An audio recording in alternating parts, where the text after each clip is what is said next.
Yes, the purpose of this public hearing is to hear questions and comments from the public, and that's regarding the donation from the Rising Tides nonprofit organization. Rising Tides is donating $143,409 to fund an SAU-wide social worker position, and that's a position that supports students and in all of our school districts across the SAU. This is the third year that this position has been in place, and it has been funded exclusively through donated funds. So once questions and comments from the public have been heard, the board chair will close the public hearing, and then later in tonight's agenda, you will be asked to vote on whether to formally accept that donation. Is there anyone from the public that wants to make any comments? Anybody? Seeing none. Anybody from the board with questions or comments? All right, then we can close the public hearing at 6:02 p.m. And then I'm going to open public comment for the regular meeting at 6:03 p.m. Is there anyone who wants to speak on regular public comment? Okay. All right, and we're going to move on. We have a presentation on, do you want to do a presentation first? Yeah. Oh, wait, presentation on Portrait of a Learner update. Yes, Dr. Castley is going to come present.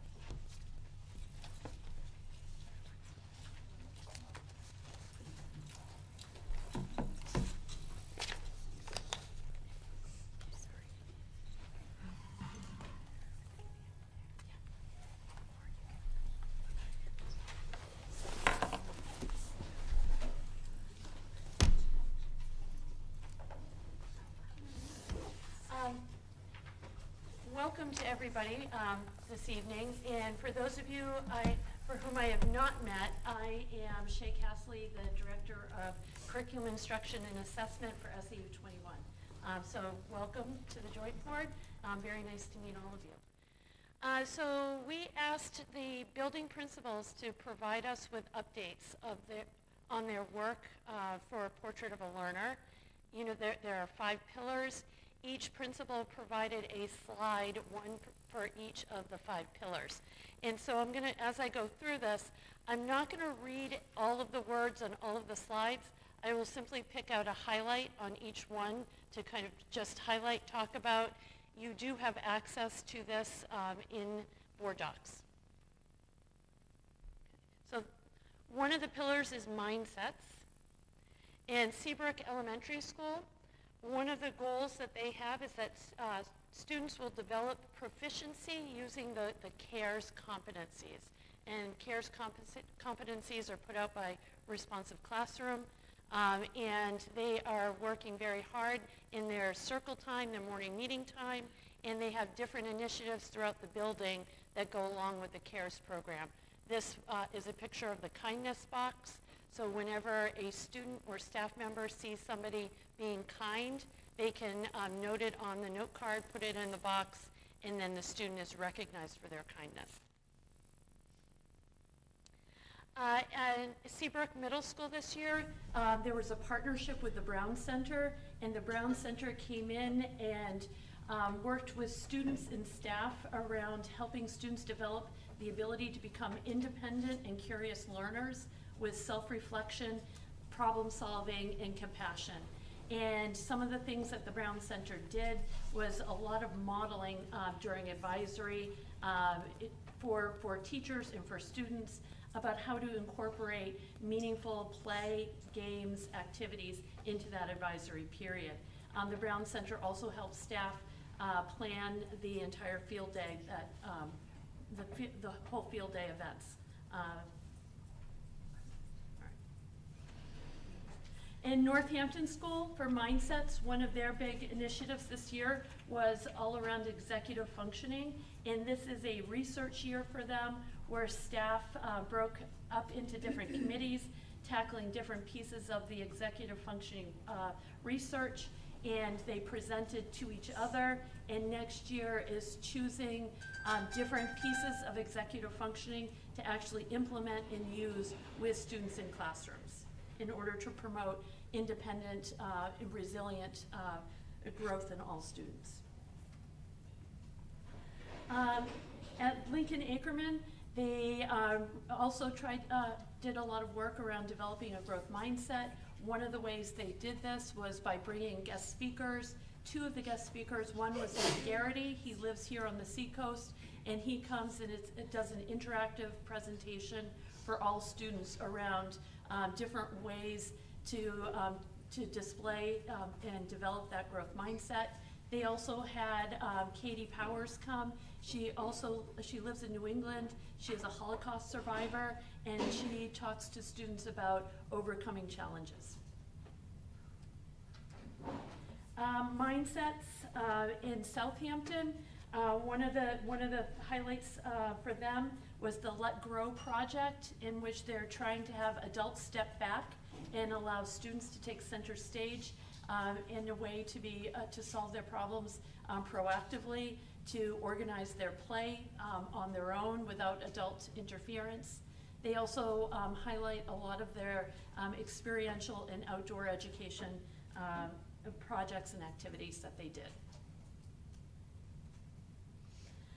Winnicott, for mindsets, Winnicott High School this year tried to incorporate student voice and choice in some of the leadership opportunities here at the high school.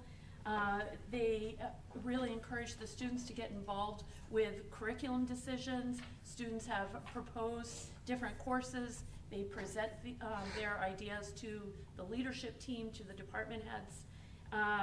They also are trying to figure out ways for students to have a permanent voice on the leadership team. They have identified some of the barriers and challenges to that, but they're trying to figure out how to overcome that in order for students to become part of the leadership process here at Winnicott. The next area, the next pillar is academics.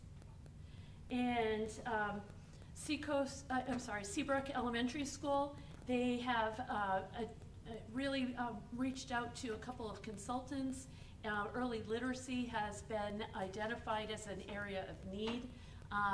One of their consultants has worked with the kindergarten and the intervention team, and has also started pushing into the other grades around early phonics development, phonemic awareness, using a new U-Fly program, positive instructional strategies. And Seabrook Elementary School also received the Bridging the Gap in the 603 grant, which is a literacy grant, which is helping to develop the infrastructure within the leadership of the building itself to be able to proactively move forward on literacy. In the middle school, Seabrook Middle School, they have embedded PD for literacy and for math. They also, they are in year 2 of Wit and Wisdom for their literacy program. They're starting to see real growth in student movement as a result. One of the academic initiatives at Northampton School is to give students voice and choice in the classes that they can sign up for. And they are doing this in the Unified Arts area, where students are given a certain number of requirements, so many arts, so many music, so many gym, etc. But then students by trimester can pick the different courses that they are interested in. As long as they're meeting the minimum, they have open access to the others as more of an elective type model. Over at Lincoln Ackerman, there is literacy from K-3 was identified as a need. There's been a literacy action plan put in place. A grant-funded literacy coach has been working with staff. That work will continue throughout the next year with the goal of vertically aligning literacy and also changing instructional practices. academics in Southampton have really focused on experiential and authentic outdoor learning. They have had numerous field trips, numerous opportunities for students in order to create a more outdoor and experiential curriculum for their students. One of the things that they did was a history field trip to Boston. They've had mock trials in John Brown Persuasive Letters. They've gone to Odeorn, to Seacoast Science Center, the Dover's Children's Museum, and the Brown Center, just to name a few.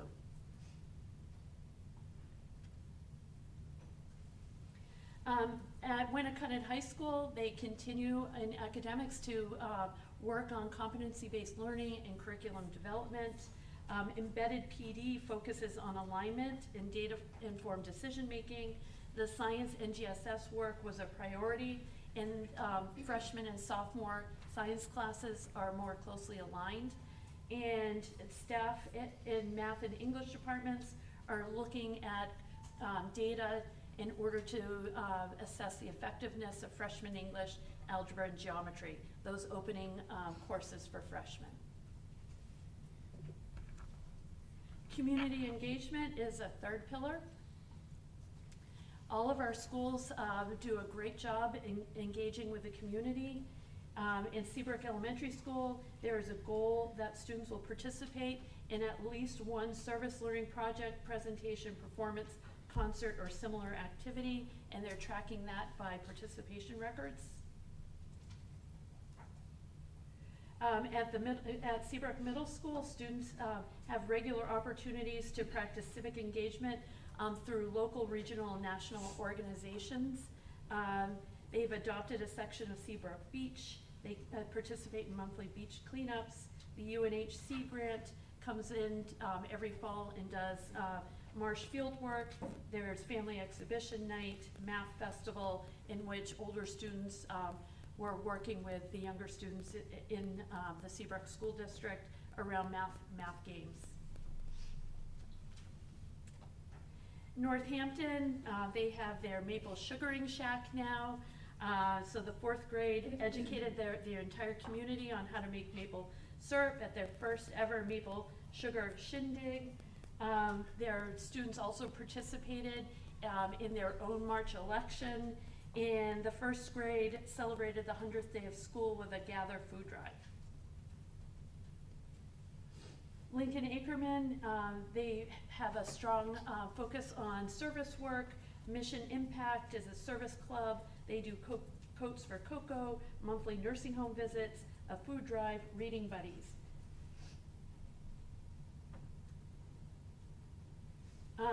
Community engagement's also a big piece of the, over at Southampton. There's a Veterans Day celebration with local veterans attending and sharing during coffee hour. Student council raised money for our neighbor's table. Student council visited Cornerstone Senior Center to engage with the seniors. And there's a recycling program, to name but a few. Winnacunnet this year implemented Warrior of the Week. Each month a different department participates in nominating a student. And so looking at a wide range of students across multiple departments ensures that that all students have equal access and there's full representation of all interests from across the building. They also held a Sustainability Day in October and are looking for additional ways to promote environmental sustainability. And of course, there's still the Farm to School initiative where the greenhouse grows food that is then cooked and served in the cafeteria or dining hall. Essential life skills. At Seabrook Elementary School, students participated in at least 2 field trips and completed a minimum of 1 student-centered project or activity per trimester that was related to career, financial, technological, and practical responsibilities. Essential life skills at Seabrook Middle School, they had their annual Lunch with a Scientist series, and this year they took the 8th grade to visit both SST and UNH to see different pathways for the future and different opportunities that are available for all of them. there they are on their field trip. At the Northampton School, a group of fifth graders officially testified for House Bill 1020. It's a bill they helped to create to name Lake Winnipesaukee the official New Hampshire state lake. The 7th and 8th grade ELOs were themed all about the seacoast and the environment. And they brought in a guest speaker to talk about life and careers in Antarctica. At Lincoln Ackerman, the Power of Habits of Mind and Project-Based Learning, Financial Literacy Project. They also use the CARES program and Habits of Learning. In Barnard School, Essential Life Skills, to provide students with meaningful opportunities to build independence, strengthen decision-making, and develop the skills needed to be successful across a range of life and future pathways. They have jobs in the school, recycling, cafeteria setup and takedown, financial literacy.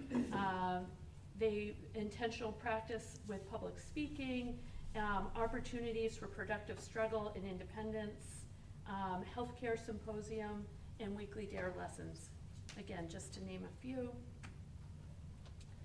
At Winnicott High School, they also celebrated essential life skills with an ELO Expo. It was held just yesterday, afternoon, early evening, and this is a science fair style chance for each ELO student to practice their communication skills with an audience, and they all created a display and talked about what they did, what they learned, how it met or exceeded expectations, and how it ties into future goals for them. I had the opportunity to attend that, and I'll tell you what, those kids just blew me away. Yeah. So smart, from cosmetology to wastewater treatment Yes. to neonatal surgery. I mean, Yeah. wow. Yeah, there's quite a wide range of interests, and I wanted to shout out to Matt Long. He's one of the ELO coordinators. He's receiving an Eddie's Award next weekend as ELO coordinator of the year for the state of New Hampshire. So he does a great job, connecting kids with passions, right? That's awesome. Physical and mental wellness. So at Seabrook Elementary School, the goal was to get kids moving, at least 3 hours of physical activity weekly. They've partnered with Playworks in order to make recess active, engaging, and more meaningful. And they're tracking this with classroom teachers and logs. So physical and mental wellness is all about relationship building at Seabrook Middle School. One of the ways they do this is with the monthly RAM rallies. Students help plan them, they help implement them, and it's a way to get kids and faculty up and moving together around common activities. There's a Wellness Day, January 16th, early release. All of the Northampton students explored healthy, non-tech-based activities or habits that could promote their well-being.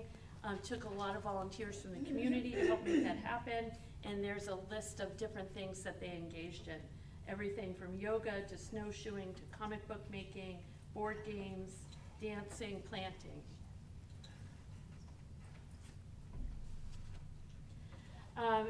At Lincoln Ackerman, there's the Therapeutic Garden Project aimed at helping students cultivate a healthy lifestyle and making informed decisions. All 7th and 8th grade students are now certified in AED, first aid, and CPR this year, and there are clubs to promote wellness. In Southampton, you have the weekly SEL classes from K-8, the weekly health classes in grades 6 through 8. And their goal is to implement a health education program for grades K through 8 and to provide students with the skills for managing stress. And climate and culture goal is social emotional learning at Winnicott High School. Staff and students are working to review and revise the freshman seminar curriculum to be more purposeful about SEL skills and to support success at Winnicott.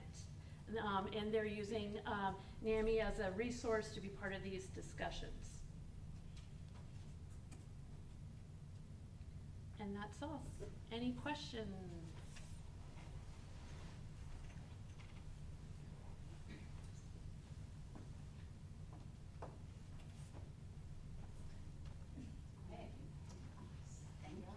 That was just excellent work all around. Yes. Do you plan to share this, like the whole presentation with the various principals of each school? Because there are some great ideas in here. Yes, all of the principals have access to this, and they've been Okay. populating their slides over the last couple of weeks. Okay. And now that it's finalized, they will have access to the Okay. whole thing. And we discuss it at our principals' meetings. Oh, perfect. So, Okay. yeah. Thanks. Thank you. Thank you, Shay. You're welcome. Alrighty. Educational associate teacher pathway. So Shay that's again? me. Oh, great. You're probably wondering why I'm still standing here. Okay. So, this, of course, is slideshow. All right. Okay, so we had a request to talk about the New Hampshire Registered Educator Apprenticeship Program, also called New Hampshire REAP, New Hampshire REAP. And I'm going to talk about what it is, why there is a need, and how does it work. This really comes out of Apprenticeship New Hampshire, and Apprenticeship New Hampshire is an organization that hooks up students or potential students across multiple trades into apprenticeship programs where there are identified needs. Everything from being a mechanic to an electrician, to a teacher, to a plumber, wherever there is a need for an apprenticeship in the trades, in the workforce, Apprenticeship New Hampshire helps make those connections. So it services both the need for apprentices and also people looking for apprenticeships. The New Hampshire Registered Educator Apprenticeship Program comes out of New Hampshire apprenticeships, and it is a talent developed intermediary. So what we have is we have schools, public schools in the middle, many of whom experience the need for certified teachers and are having challenges finding certified teachers. We have para-educators who might want to go into the education field. We have the four-year institutions of higher ed that provide pathways for certified educators to graduate from their programs. And what the New Hampshire REAP tries to do is be the intermediary between those pockets. Yep. And the 2-year. Yes, yes, right, exactly. So what it will do is, so if there's a paraprofessional who wants to become a teacher, they can then, working with New Hampshire REAP, find a 2-year pathway to a 2-year community college where they work full-time as a paraeducator. They do their introductory coursework at the community college. After they're done with the introductory coursework, New Hampshire REAP helps them matriculate into a 4-year institute of education for higher ed, right, to get their degree in their New Hampshire certification. New Hampshire REAP also provides some of the funding help for the paraeducators along the way.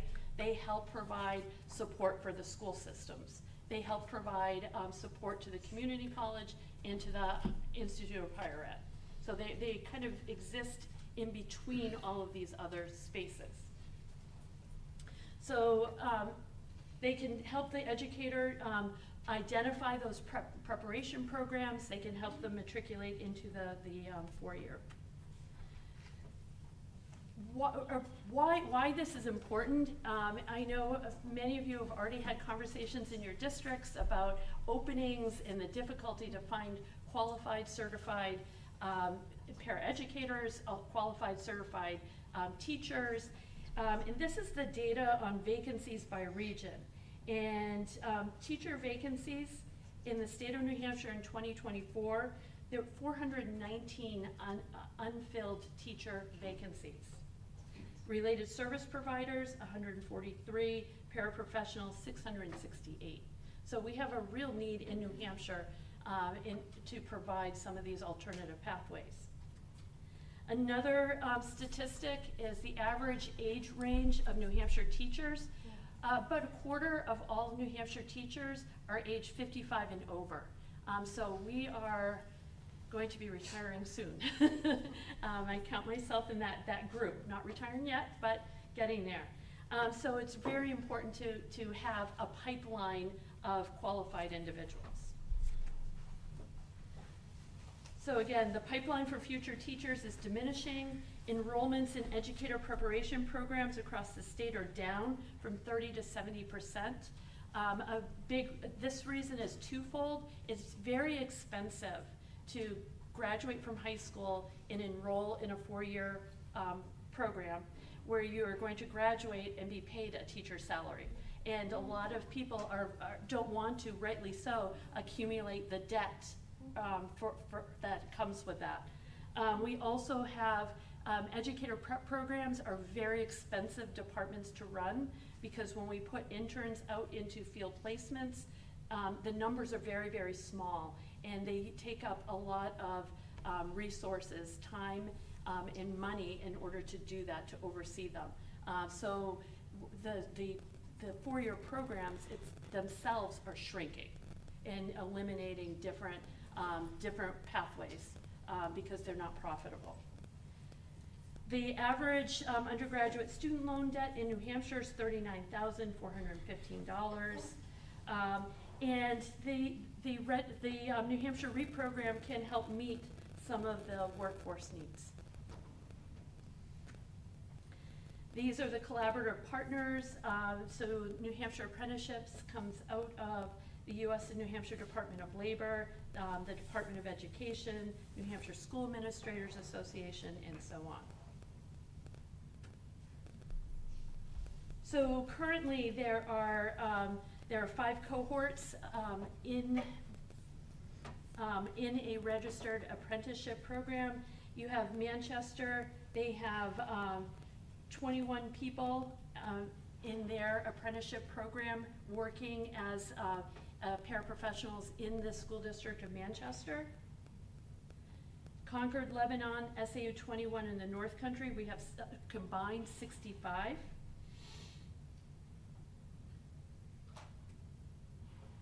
And how this works, so a paraprofessional will work full-time, 24 to 35 hours per week in K-12 schools. They will earn a salary and benefits while gaining experience as an educator. They will receive, through New Hampshire REAP, additional funding for tuition, books, supplies, and/or childcare. They will engage with a cohort of 10 to 20 educator apprenticeships from their cohort, regular virtual meetings for support. They will complete a 2+2 program. So 2 years to get their associate's degree, 2 years to get their bachelor's degree. They will become a certified teacher in 2 to 4 years and complete this with manageable debt. Along the way is also hoped for that they establish meaningful relationships in the districts in which they're working, and if vacancies come available, that they would then, based on those relationships, they would be able to step in and interview for those opening job opportunities. These are just some of the school districts who have New Hampshire registered educator apprentices. Some of the funding that's available for them. So the apprenticeship, New Hampshire helps them fill out the FAFSA. They hook them up with New Hampshire Charitable Foundation and other funding sources. Here in SAU 21, according to their CESPA contract, the school district, they're able to use their PD money towards courses. They help link them up with college scholarship opportunities. Okay. These are just, and one of the other options here, also Apprenticeship New Hampshire and Great Bay Community College, they've also started a pre-apprenticeship program where Winnicott High School students can take college classes. They're allowed a couple a year that are free of charge to them. So while they're high school students, they can take classes at SST, they can take them at Great Bay Community College. These courses will count for their beginning educator prep courses, and they get a jump start on this. So that first 2-year piece can be reduced to one year. In some extreme cases, it is hypothetically possible to get all 2 years done while a high school student, but that would be something. Okay. And this is just a pre-apprenticeship plus apprenticeship equals teacher certification and licensure. $91,497 earnings plus benefits across 4 years. Just different ways. Any questions about this? I asked for it to come up. Yes. I'm sure we're not the only district that's struggling with hiring in multiple positions, but especially EAs. Yes. So I wanted to have a better understanding of this, mostly to see like what driving incentive that we could sort of use this to get people in the door. So I understand the process more now, but what stands out different from any other field? Like the experience you're getting working in the field, but that would be if you were doing social work or something else as well, if you're just have a job in that field. So I guess what stands out that we could use to help get more people interested in the door? Sure. I think it's, if you want to become a teacher, right, the best way to do that, the New Hampshire education community is very small. And when I worked with UNH interns directly, I used to tell them when you do your internship, it's a year-long job interview. And so when you have people who are already working in school districts who are very interested in becoming teachers, it's a way to create and forge those relationships within a school district. It's a way to have experience working with students, and as paraprofessionals complete coursework, they're becoming more skilled at the job that they're doing, and with more skill can come some related experiences that they might not otherwise have. And it also, once they complete their program, if there are job openings within a district, they would conceivably be first in line for those jobs. Of course, there are factors, right, that there's some challenges that we're working with. Some of the 4-year teacher prep programs require a 14 to 15 week standalone internship where you can't work as an EA and do a 15 week internship, right? So something has to give in that model. Where one of the educator prep programs, they actually spread those experiences over multiple courses. So the interns are doing the same amount of hours that are required by the state of New Hampshire for certification, but they're doing it across multiple courses. So it's not release time for 14 to 15 weeks. So that is one issue that we're trying to work out with CESPA currently. And so did I answer your question? Yeah. Okay. Am I correct? Are they getting paid along the way?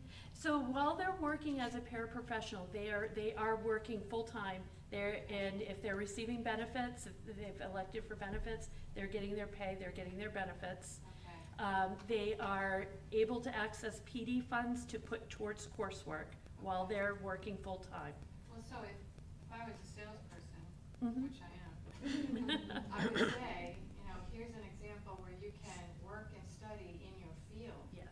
Whereas you can't go pack groceries at Market Basket and then go to Great Bay. Right. For 2 years, where Ex- your Market Basket experience won't pay off in your field, right? Exactly. Correct? And what they're doing is resume building along the way. Yeah. Right. But then still having to leave work to do the internship, right? Well, but they have ways to accommodate it. Potentially, depending on which four-year program they enroll in. And, sorry, just, how Yeah. is it communicated to paraprofessionals that this is an opportunity or an option? That is an excellent question. So, there, How is it communicated to current and future paraprofessionals that this is a career opportunity and a path for them? so there is another entity that exists outside of New Hampshire apprenticeships. It's called Digital Equity, and there is a woman who works for Digital Equity, and she took this on the road and has been going around looking coming to different school districts and talking to paraprofessionals about this opportunity. It feels like it could be part of a hiring process, too. Right, it's also Yes. something that our principals are aware of, Yeah. and have those conversations when they're interviewing applicants. It's tricky to Yeah. advertise, see like, that. Yeah, hey, you could totally. maybe get Yeah. into this program Yeah. if you come to work for Yeah, us. of course. But New Hampshire apprenticeship Mhm. has, certainly makes it known that these opportunities exist, so people Yes. are looking. I do think over time, the pre-apprenticeship pathway is one that's going to yield Yeah. potentially good results. Yes. In that, I know that talking to a lot of young people, they're very worried about college debt. And so to know I'm going immediately into a job, earning an associate's degree at a low cost, and then having the opportunity to, automatically matriculate into a 4-year program is really appealing Yeah, to young people. I'm wondering, and this question doesn't mean that I don't support this, I think this is fabulous, and this is a great opportunity for our paraprofessionals or anyone looking to get into teaching, but I'm wondering what the pipeline looks like to then replace those hard-to-find paraprofessionals if they're now moving into a teacher So position. that's why, That's well, the challenge. Do we have something else? yeah, so that's the pre-apprenticeship, right? So the pre-apprenticeship, you have high school students taking a couple education courses during their high school experience. They can actually get and receive their Para 2 certification. So they would be head and shoulders above an applicant Yeah. who doesn't have that experience to then step into an EA role in one of our districts. While an EA, they join the apprenticeship piece. They graduate from pre, now they are an apprentice, and they start the 2x2 process. Okay, so this is more of a pipeline almost out of the gate. It could be, Certainly can be, yes. That is the newest part of this program, Yeah. so it's still developing. I would say, again, for us, from a workforce perspective, one of the greatest challenges to navigate is how do we accommodate, right, a student teaching experience Mhm. when we don't have people to fill the role of the person who's supposed to step into the student teaching experience. Right. So that's what we're trying to navigate Yes. at the moment. Yep. All the towns are doing this, right? I think Yeah. Seabrook is the only town that has people participating right now. Right now, and yes. But there's no one currently But enrolled. all of the districts could do it? They can. Yep. Well, just They're as listed. Seabrook on here, so I was like, That's right, because only Just Seabrook has Seabrook. people currently participating. Yeah. Came from our estimate. Yeah, there were one or two in Northampton, but they've moved on. They are no longer. And same with Winnicott. Yeah, and same with Winnicott.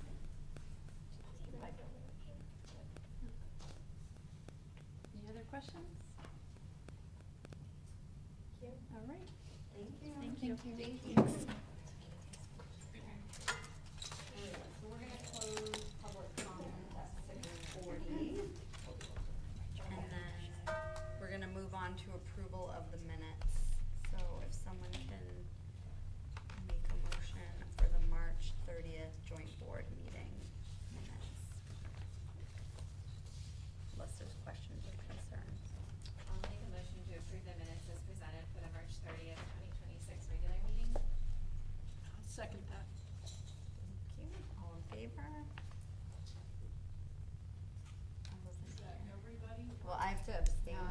Abstention. Abstaining? Abstentions? I wasn't there. Alex, are you abstaining as well? Oh, was I not? I don't think, maybe I But- wasn't here. No, I thought your hand was still up for that. You were here. All right, I was Me and Tracy. Okay. We're out. So, everyone else is a yes except for 2 abstentions, is that correct? That's correct. Yes. Yes. Are you good, Rhonda? I have that vote. All right. Thank you. Thank you. All right, and then we also need a motion to approve the minutes from the May 6th board retreat.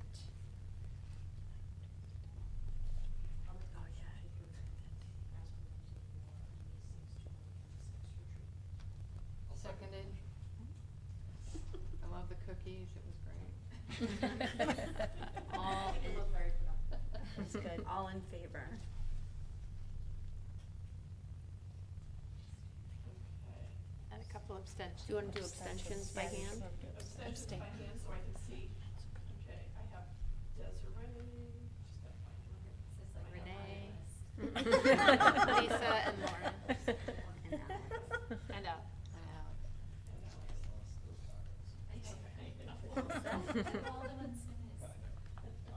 All right, and then we have. It should be May 9th, the Operations Committee meeting, not March 9th. Oh, No, May it's, 9th. Oh, we had to move it, from. The prior one. Because we didn't Oh, have we enough didn't We people. didn't have enough quorum. people. I think That's we're correct. wronged, because Hillary, was that the one I covered for you? Yeah. So I could have approved it at the operations meeting the other night, so I apologize. I know, so I was Here there we are. instead of Hillary. Proving them today.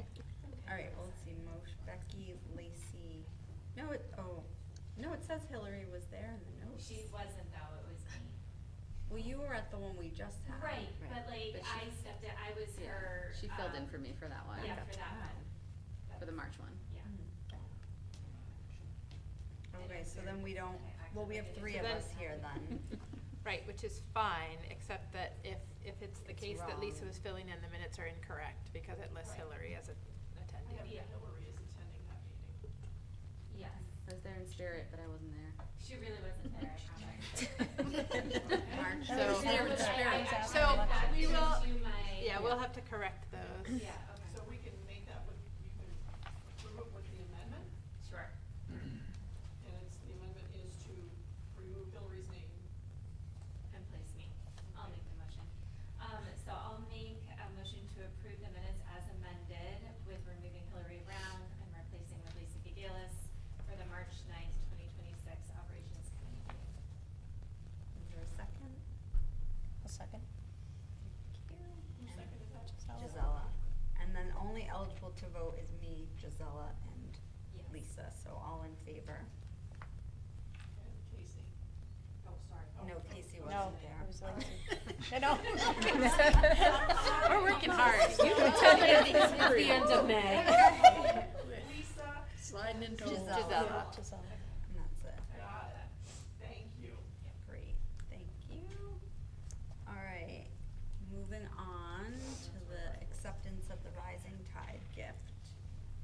Do you need to speak on this anymore, Matt, or we're good? We're Okay. good unless anyone has questions. Any questions about that? If not, can someone make a motion, please? Could I just Sure. make a comment? I'm in favor of this. I just want everybody to be aware that this is this isn't an ongoing Yeah. funding by the SAU. This is a donation. And Mhm. this funding could disappear next year or a year.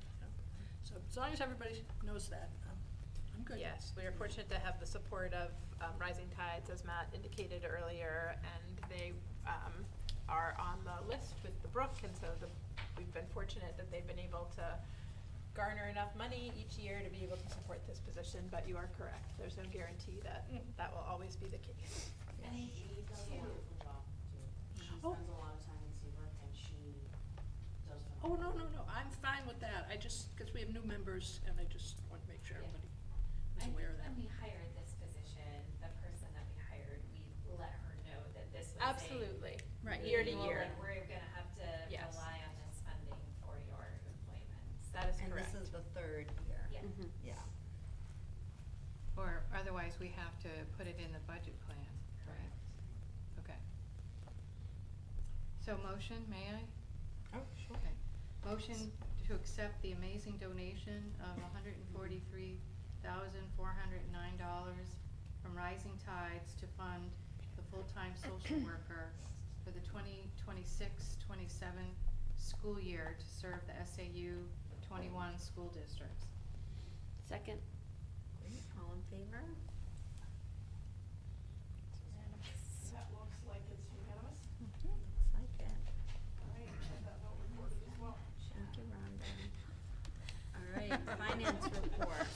Oh, Thank you. Wait, yeah. So I have included the fiscal year-to-date expenditure and revenue reports on board docs. At this time, with roughly 1 month remaining in the fiscal year, there's really been no significant change since our last meeting, which was in March. We're currently tracking to finish this fiscal year as budgeted. And what that means is approximately net zero when we account for both expenditures and revenues, as well as the budgeted and planned usage of the $100,000 from the unreserved fund balance. As we recall, we under budgeted by $100,000, planning to use the reserve for this year's operating budget. Also, I just want to update you, as we discussed actually around this time last year, we are planning to transition our school board, our governance software from what we're using tonight, Board Docs, to Simbly. That is an e-board solutions product. The New Hampshire School Boards Association is currently, within the last year or so, they did implement Simbly for all of their policies, which we pull from when we present those kind of template policies to the policy committee. So that really, that's one benefit, is that it does allow for easier integration with that policy work. It also, we are receiving a discount through NHSBA for that platform. And then most importantly, we do expect that platform to provide a more improved user experience compared to our current solution, just as far as usability, design, functionality, as far as people, if we have any residents coming off the street who have never used Board Docs, sometimes that can be difficult. There's a little bit of a learning curve, and we hope that will be improved with this new platform. So we are planning to transition to Simbly in July, and we will be providing some training for users on that platform thereafter. Hopefully there won't be much training. Hopefully it's pretty intuitive, but that will be something that we will offer. And then finally, on Board Docs, you'll see I've also included the FY25 annual financial report. So that is our audited financial report that Plodzik and Sanderson provides. Some Yeah, of none the of the links are documents opening are right not now. working. That one in It's too particular, much can't crashing. get in. Yeah. Oh. Yeah, some of the stuff. I couldn't get keep the trying. I got the Oh, first well, one yeah, and the but rest I of the other restarted and I could get them back up, but now it's happening again. I'm Everybody getting talks about 403 error. No, Yeah. see, the 1, 2, computer 3. heard what was going on, and we're getting rid of it. So that is by design, to reinforce our decision to make the change. And on cue. So once you do get access, the financial report actually has been there for like a month, because I loaded that up a while ago. So if you do have difficulty accessing it, please feel free to reach out to me. I can certainly email it to you. It is compelling reading, so I'm sure you're all dying. I can tell that you're a little frantic getting to it. Beach reading, Matt, beach reading. Right, if you're looking for a snooze. In any event, I did review those results, the audit results back in fall. However, this is that final published report. As you recall, the SAU received no findings, no material weaknesses, and no deficiencies as part of that audit. Congratulations. Thank you. Job. Thank you, Matt. Any I questions? feel like we just booted him off. I just always like to think. Yeah. Right. I'd be happy to prolong the finance discussion if anyone would like Sweet, that's great. to go more in depth. Thank you. Yay. Well done, Matt. Thank you for all your hard Matt. work. I'm such a hard time. All right, joint board retreat review and outcomes. Yes, so we listed the mission and vision that was discussed at the joint board retreat in the public content for the agenda. A couple of other follow-up items were, I'm working with Leslie on a one-pager re-communication. She wasn't able to be here tonight, so we expect to have that for you for the next meeting. Hopefully we'll be able to send it to you long before that. And I think we're also waiting to connect with Hampton Falls about their onboarding document so that we can review that collectively and make a determination about whether that's something we want to adapt for the joint board. Beyond that, I know Hampton Falls will be first in line to have their retreat, and that is scheduled for immediately following this meeting. Do we want to like adopt that in our own districts and just do that at our own meetings? Because I think that was a helpful tool. Yeah, I'm gonna do it right now. I apologize for the delay. I gotta find it. Any other comments or thoughts about the joint board retreat?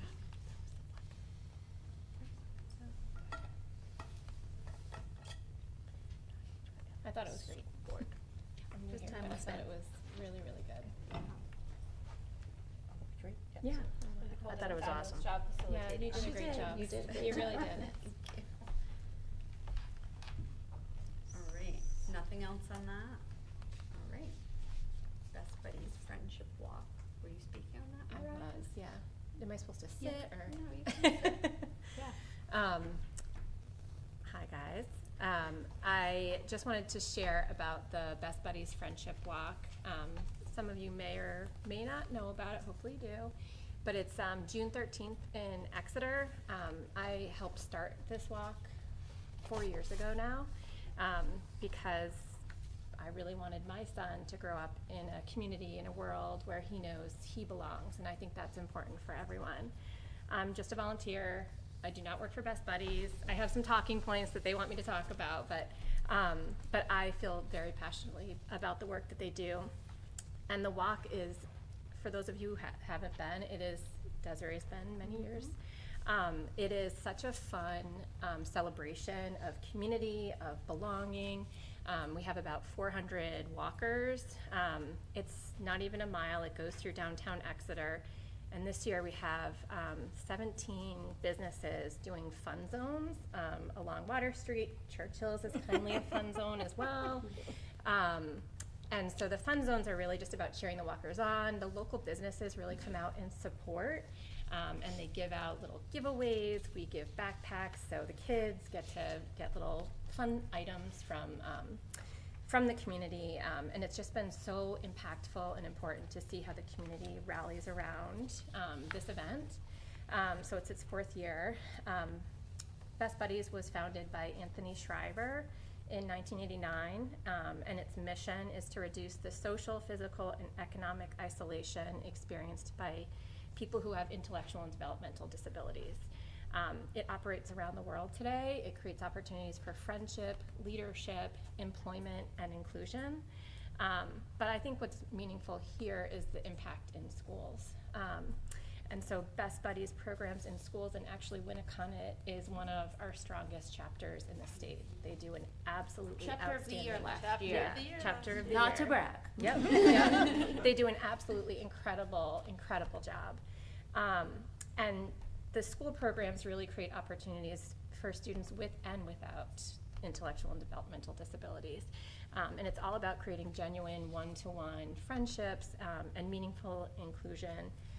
Student leaders learn event planning, they learn advocacy, they learn speech writing and speech giving, and they learn about leadership through the activities that their chapters do. Winnicott does an amazing craft fair every year, in addition to so many other great things. And I think the growth that Best Buddies is seeing tells a really important story.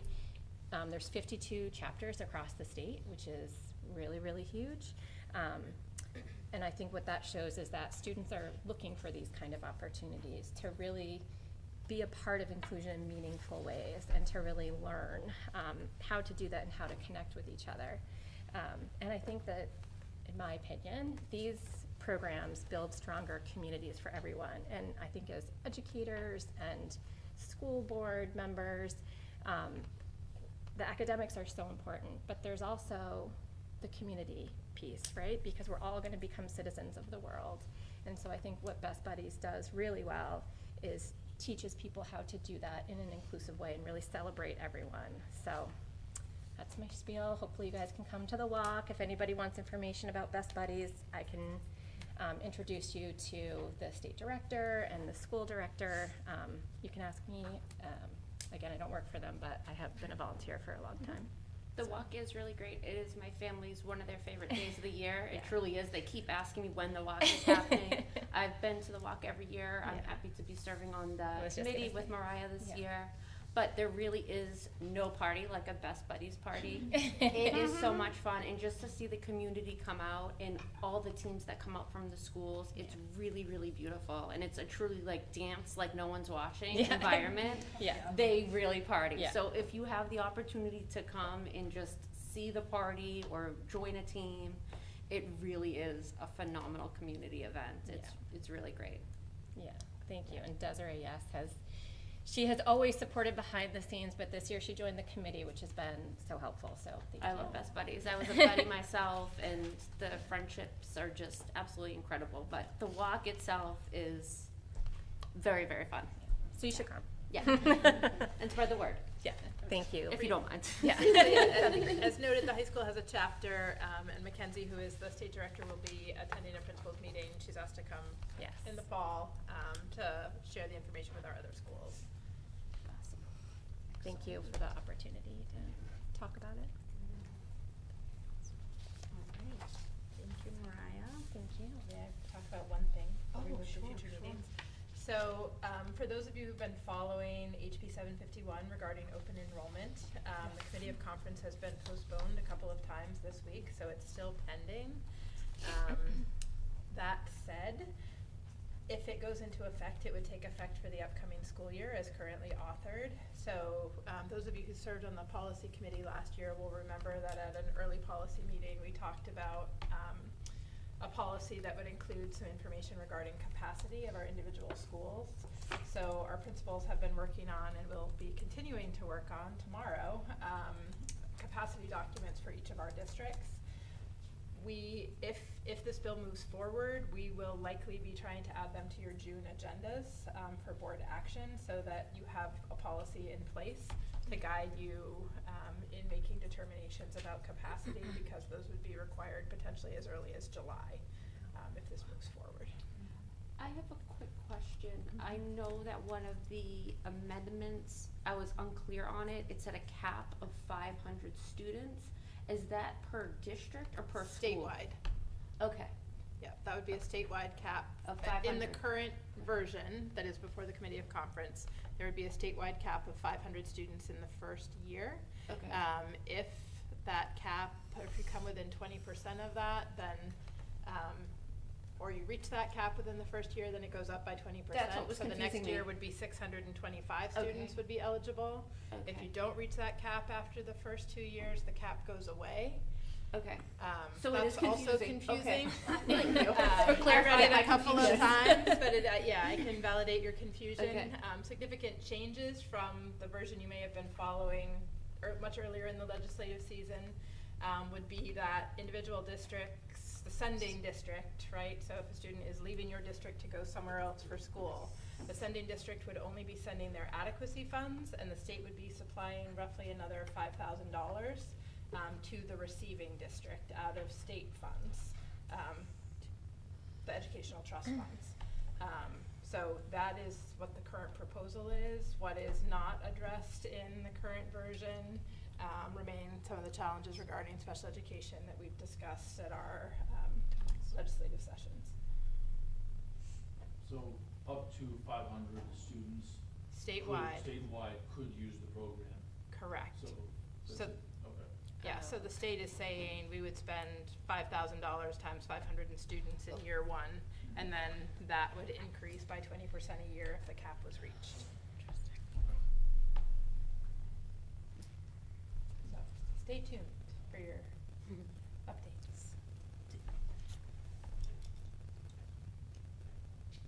Wait a minute. My brain's been spinning around on that one. So the 5,000 that goes with the student, is that sufficient So. to fund them in the? So I guess that's what individual districts are going to be determining.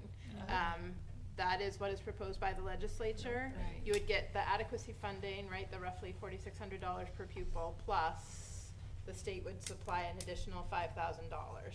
Okay. So the adequacy funding would leave the district of residence, right? So if you had 10 students leave, you'd lose $46,000, and whatever district they went to would receive the $4,600 per child plus an additional $5,000 per child.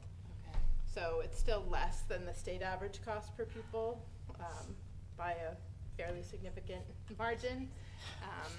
But I think it was an attempt to not have the per pupil costs go back and forth between districts. It still doesn't make the receiving district whole, correct? No. I'm just- Correct. The receiving district would have to make. Okay, all right, yeah, okay. Yeah, I mean, I think proponents would argue that, you know, there's an economy of scale. To add one student to a class isn't gonna cost you the full per pupil amount, but you don't know that because you don't know what the needs of that child are. And with the exception of special education, which would remain with the sending district, 504 needs are a general ed expense, for example. Yeah. English language learning needs are a general ed expense, for example. So economy of scale may not be realized. Yeah. Yep.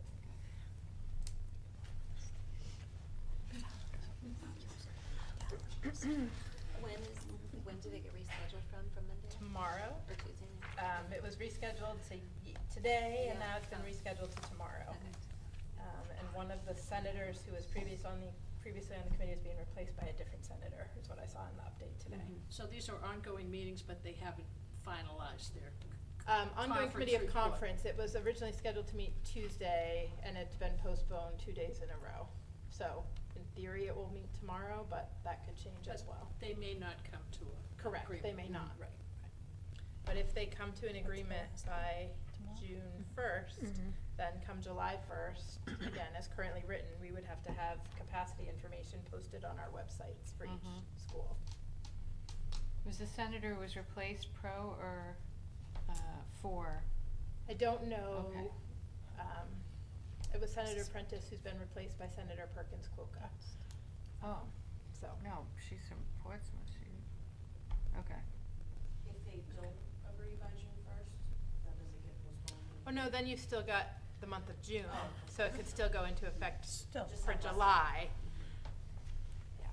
But if by some chance it doesn't go through by July 1st, then it gets postponed for the next year? Correct. Okay. Great. Oh my God, funny farm up there. Sorry. I thought that was important for you all to have It's some just the information messenger. about. Noise, it just does it better. Sucked all the air out of the room. Keeps coming back. Any other questions on that before we move on?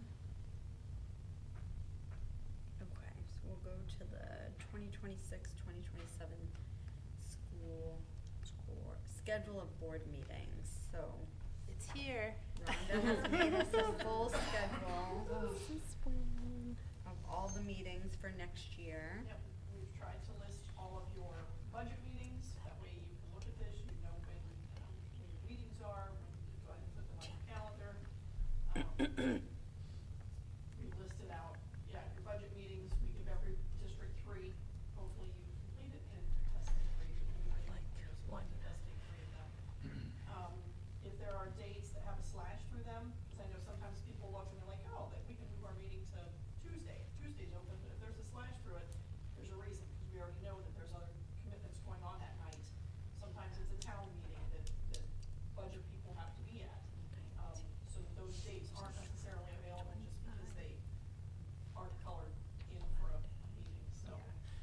No. don't want to schedule Friday meetings for you. I don't think anybody wants to do a Friday meeting.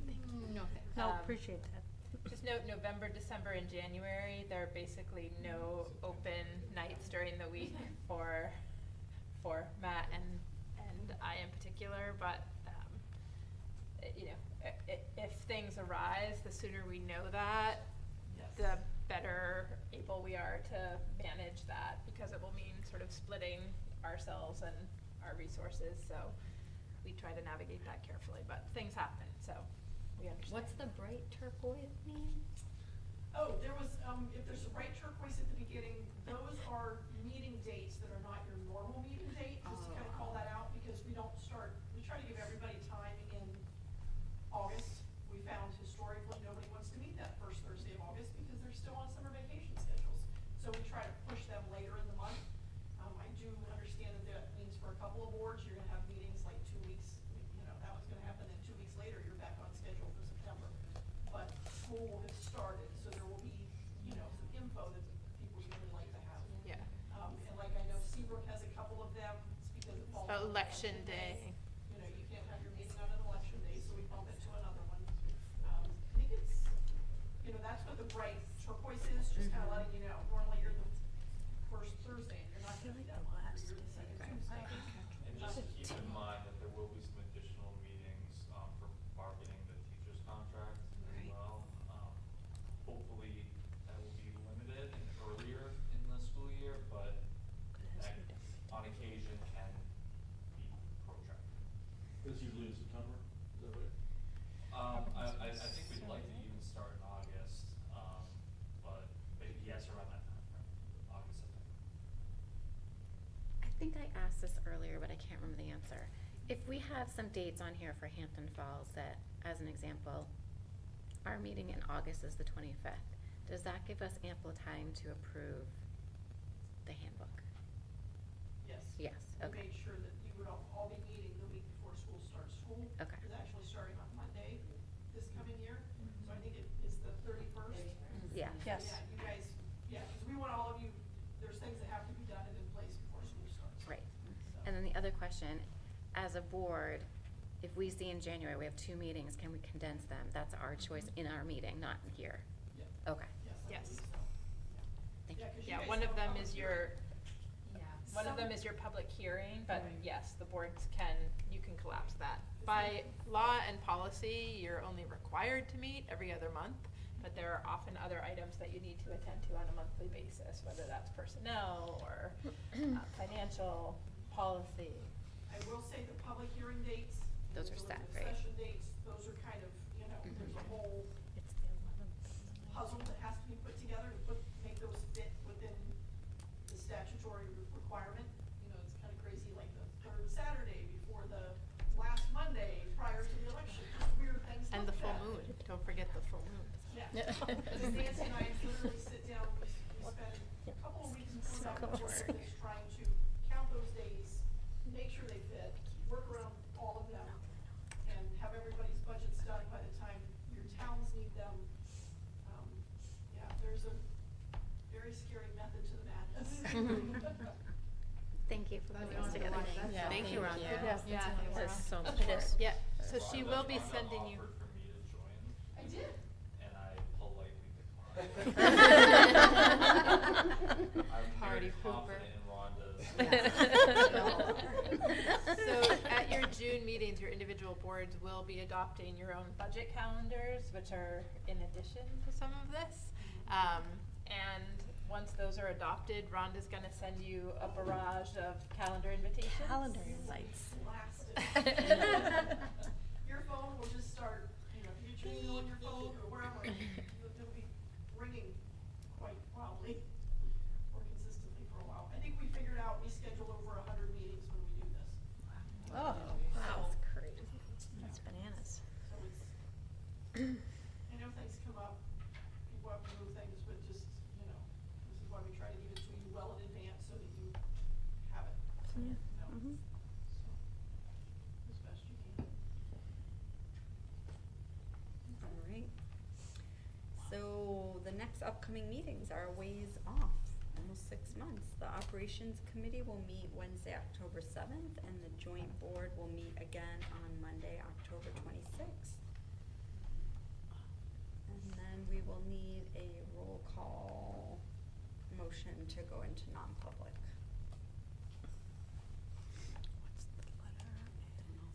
I'll make a motion to enter non-public under RSA 91-A:3, Roman 2, at 7:14 p.m. Sounds great.